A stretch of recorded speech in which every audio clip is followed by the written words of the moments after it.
নমস্কার বন্ধুরা, বাংলার বাগানে আপনাদেরকে স্বাগত। আপনারা সবাই নিশ্চয়ই ভালো আছেন, আর গাছকে ভালো রাখার জন্য আপনাদেরকেও ভালো থাকতে হবে। দেখুন, আপনাদের সবার প্রিয় বাংলার বাগানে একটা নতুন রঙের পুনে ভ্যারাইটির জবা ফুল ফুটেছে।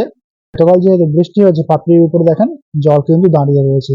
ফুলের সাইজটা বেশ ভালোই বড় হয়েছে, মানে এত বড় সাইজ হয়েছে যে দূর থেকে আমাকে এই শটটি নিতে হচ্ছে। আমাকে পুরো কাছে গেলে কিন্তু দেখেন মানে পুরো সম্পূর্ণ ফুলের অংশটি আর কি আসছে না। ওই জন্য আমি দূর থেকে আমি এই শটটি আমি নিচ্ছি। তবে হয়েছিল কি, মাঝখানে একটু লেদা পোকা লেগেছিল, যার জন্য দেখুন এই পাপড়িগুলো কিন্তু খেয়ে নিয়েছে, দেখেছেন। আমি গাছে কীটনাশক দিয়েছিলাম, তারপরে কিন্তু আপাতত রোগমুক্ত করা গেছে। দেখেন কালারটা বেশ দুর্দান্ত, একটু পিঙ্ক কালারের ভাবটা বেশি আছে, একটু রেড একটু সামান্য সামান্য মিক্সড আছে। আর দেখেন পাশেও কিন্তু কুঁড়ি রয়েছে, এই পাশেও কিন্তু কুঁড়ি রয়েছে অনেকগুলি। ওই কুঁড়ি সম্ভবত আগামীকালই ফুটবে। তো টাইটেল আর থাম্বনেল দেখে আপনারা নিশ্চয়ই বুঝতে পেরেছেন যে আমি আজ আপনাদের সঙ্গে কি গাছ পরিচর্যা নিয়ে আলোচনা করতে চলেছি। তো তাহলে চলুন সে আলোচনার বিষয়ের দিকে তাহলে যাওয়া যাক।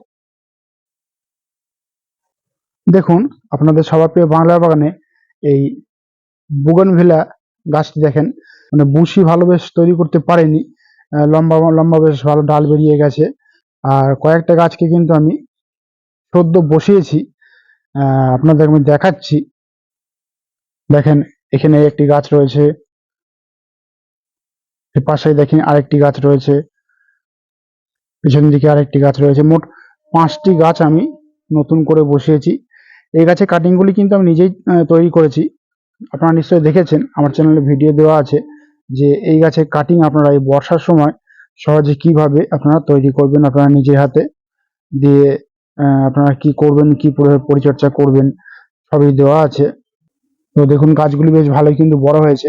আমি গ্রো ব্যাগে প্রথমে কাটিংগুলি করে আমি বসিয়েছিলাম, তারপরে কিন্তু প্রায় 1.5 মাস পরে, মানে রুট বলটা আর কি ভালোভাবে তৈরি হয়েছে, তারপরে কিন্তু আমি এই গাছগুলিকে আপাতত এরকম বড় 8 ইঞ্চি টবে আমি দিয়েছি। তো দেখতে মোটামুটি ভালোই হয়েছে, গাছের গ্রোথ মোটামুটি আছে, খুব একটা খারাপ নয়। তো আপনারাও কিন্তু যারা নতুন বুগনভিলা গাছ আর কি বসাতে চান, তারা কিন্তু এই সময় নার্সারিতে গিয়ে নতুন নতুন চারা কালেক্ট করে এই সময় কিন্তু আপনারা রোপণ করে দেন, কেননা এরপরে কিন্তু সময় পেরিয়ে যাবে। যারা একটু ভালো ফুল চাইছেন এই সময় বুগনভিলা গাছ থেকে, তারা কিন্তু আহ, একটু আগে থেকে আর কি, মানে সেপ্টেম্বর মাসের মধ্যে আপনারা চারা কালেক্ট করে আপনারা বাড়িতে মাটিতে বা 8 ইঞ্চি টবে আপনারা রোপণ করে দেন, তাহলে কিন্তু দেখবেন আপনাদের মন মতো কিন্তু ভালো ফুল পাবেন। আর এখানে দেখেন যে মানে প্রাপ্তবয়স্ক যে বোগনভিলা গাছটি রয়েছে, সেই গাছটি দেখেন বেশ অনেক কটা ডাল ছেড়ে এরকম বড় বড় হয়ে গেছে। তো যাদের বোগনভিলা গাছে সুন্দর একটা শেপ আপনারা আনতে চাইছেন, তারা এই সময় কিন্তু একটা বিশেষ কাজ করবেন। আর যারা আমি যে সময় বলেছিলাম সেই সময় ভালো করে প্রুনিং করেননি, অর্থাৎ যখন আমি হার্ড প্রুনিং করতে বলেছিলাম সেই প্রুনিং সেই সময় আপনারা করেননি, গাছ এলোমেলো ভাবে ছড়িয়ে ছিটিয়ে রয়েছে, তারা কিন্তু এই সেপ্টেম্বর মাসে অবশ্যই এই কাজটা করবেন। কারণ এই সেপ্টেম্বর মাসের মধ্যে এই কাজটি যদি আপনারা না করেন, তাহলে কিন্তু শীতের সময় আপনারা ভালো মানের ফুল আপনারা আপনাদের কাছে আনতে পারবেন না, প্রথমত। দ্বিতীয়ত গাছে একটা সুন্দর যে শেপ আসে আর কি, বা আকার আসে, সেই আকার কিন্তু গাছে আপনারা সহজে আনতেই পারবেন না।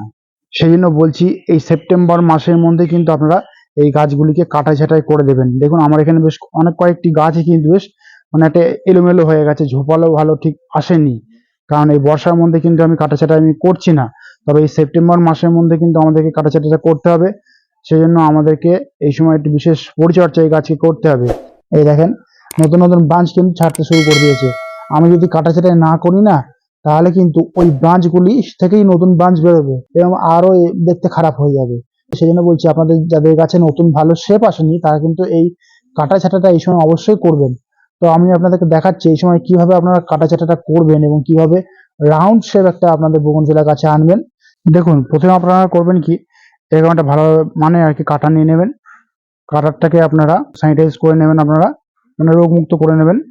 দিয়ে আপনারা করবেন কি, আপনাদের যে বোগনভিলা গাছের ডালগুলি বিশাল বড় বড় হয়ে গেছে, চারিদিকে ছড়িয়ে ছিটিয়ে রয়েছে, সেই সমস্ত গাছগুলিকে আপনারা একটু কাটা ছাঁটাই করে দেবেন।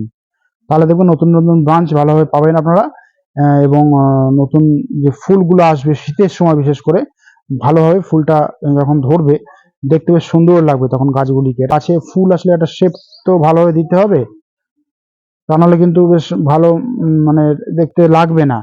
সেজন্য আপনারা করবেন কি, একটু নিচ থেকে কেটে দেবো, অর্থাৎ এই অংশ থেকে আমি ডালটিকে এরকম ভাবে কেটে দেবো। এই দেখেন, দেখেছেন? এইভাবে কেটে কেটে দেবেন। দেখেন, আরেকবার দেখাচ্ছি আমি সম্পূর্ণ গাছটি একটা শেপ যে সুন্দরভাবে আনবো, কিভাবে আনা যায়। এই দেখেন, এইভাবে ধরে ধরে কেটে কেটে দেবেন, বুঝেছেন?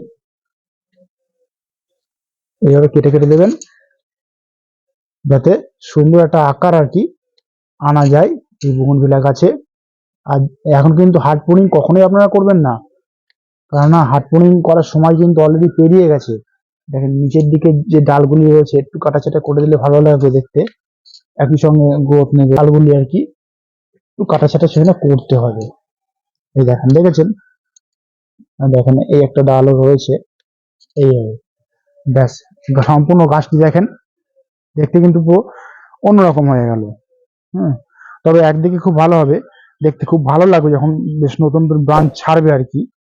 আর এই গাছটির ক্ষেত্রে দেখেন আপনারা, আপনাদেরকে আমি আগেই দেখালাম যে নতুন নতুন পাতা বা ব্রাঞ্চ কিন্তু ছাড়তে শুরু করে দিয়েছে। তো তাহলে আপনারা এই গাছটি কিভাবে মানে একটা নতুন শেপে আনবেন, আপনারা করবেন কি, এইভাবে এখান থেকে কেটে দেবেন। আর যখন কাটবেন তখন কিন্তু ডালটিকে সোজাসুজি ভাবে কাটবেন না, 45 ডিগ্রি অ্যাঙ্গেল করে আপনারা কাটবেন। আমি এই ছোট ডালটিকে ওইখান থেকে কেটে দেব, সমান করে কাটবো, ডালের মাপ যেন সমান হয় সেভাবে আমি কেটে দিলাম। দেখেন এই ডালগুলিকে কিন্তু আমি 45 ডিগ্রি অ্যাঙ্গেল করে আমি কেটেছি, দেখেছেন? আপনারা দেখে নিশ্চয়ই বুঝতে পারছেন। এইরকম ভাবে কিন্তু 45 ডিগ্রি অ্যাঙ্গেল করে কিন্তু আপনারা ডালগুলিকে কাটবেন, যাতে এরকম কাটা ডালগুলির উপরে কোনো রকমের বৃষ্টির জল যাতে দাঁড়াতে না পারে, সেই দিকে কিন্তু আপনারা অবশ্যই খেয়াল রাখবেন। কারণ এই কাটা ডালগুলির উপরে যদি বৃষ্টির জল দাঁড়িয়ে যায় না, তাহলে কিন্তু ডালগুলিতে পচন ধরে যাবে। সেদিকটা কিন্তু আপনারা খেয়াল রেখে অবশ্যই এই কাজটি করবেন। আর এখন কিন্তু হার্ড প্রুনিং কখনোই করবেন না ভুল করে, তাহলে কিন্তু শীতের সময় আপনারা ভালো মানের ফুল আপনারা আপনাদের গাছে পাবেন না। আর দেখেন আমার এই বুগনভিলা গাছের ডালগুলি বেশ সমান করে কেটে দিয়েছি, যাতে সুন্দর একটা শেপ আসে। আর ডালগুলি কেটে দিলেই কিন্তু হবে না, এরপর আরেকটা বিশেষ কাজ আপনাদেরকে করতে হবে। সেই কাজটি হলো, দেখেন আমি এই তুলিতে কিন্তু ফাঙ্গিসাইড আমি লাগিয়ে নিয়েছি। আপনারা এক্ষেত্রে কন্ট্যাক্ট এবং সিস্টেমিক ফাঙ্গিসাইড ইউজ করতে পারেন। ডালের যে অংশ থেকে আপনারা কেটেছেন সেই অংশে একটা মোটা প্রলেপ দিয়ে দেবেন, যাতে কোনো কীট পতঙ্গ আপনার এই ডালে অ্যাটাক করতে সহজে না পারে। সেই জন্য কিন্তু কাজটা আমাদেরকে অবশ্যই করতে হবে। ডালগুলি কেটে কিন্তু কেউ গাছটিকে ফেলে রাখবেন না, তাহলে হবে কি, যে কোনো কীটপতঙ্গ বা পোকামাকড় কিন্তু আপনাদের এই গাছের ডালে বাসা বাঁধতে পারে এবং ডালটিকে পচিয়েও দিতে পারে। সেই জন্য এই কাজটি কিন্তু অবশ্যই করবেন। দেখেন এখানে আমি যে কটা ডাল আমি কেটেছিলাম সমস্ত ডালেই কিন্তু আমি পুরো ফাঙ্গিসাইড আমি লাগিয়ে দিয়েছি, যাতে গাছটি সুরক্ষিত থাকে।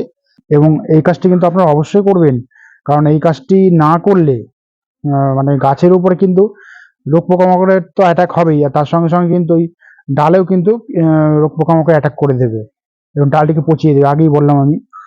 তো এইভাবে কাজটা কিন্তু আপনারা অবশ্যই করবেন এই সময়। আর গাছের গোড়া কিন্তু আপনারা সবসময় এই সময় পরিষ্কার রাখবেন, কারণ যেহেতু এখন বৃষ্টি চলছে এখনো মাঝে মধ্যেই, এখন কিন্তু ওপেন জায়গাতে পুরো রাখবেন গাছটিকে, শেড এরিয়াতে কখনোই আপনারা রাখবেন না। কারণ এই গাছ কিন্তু বৃষ্টি পছন্দ করে, রোদও ভালো পছন্দ করে, কোনো অসুবিধা কিন্তু হবে না। আমার কিন্তু ওপেন জায়গাতে কিন্তু গাছটা রয়েছে, আপনারা দেখে নিশ্চয়ই বুঝতে পারছেন। এরকম ওপেন জায়গাতে কিন্তু আপনারা বুগনভিলা গাছগুলি আপনারা রেখে দেবেন, তাহলে দেখবেন বেশ মানে গাছের যা খাদ্য খাবার ও বৃষ্টির জল থেকে পেয়ে যাবে। আর আমি এই সময় কিন্তু মানে এই বর্ষার সময় বিশেষ করে একটা চাপান সার আমি দিয়েছিলাম, আপনাদেরকে আমি দেখিয়েছিলাম, সেই ভিডিওটি আপনারা আমার চ্যানেলে প্রবেশ করে দেখে নেবেন। সেই চাপান সারটা কিন্তু অবশ্যই আপনারা দেবেন। আর এই চাপান সার দেওয়ার পাশাপাশি যেদিনকে দেখবেন আপনার টবের মাটি শুকিয়ে গেছে, সেদিনকে কিন্তু আপনারা একটা তরল খাবার আপনারা দিয়ে দেবেন।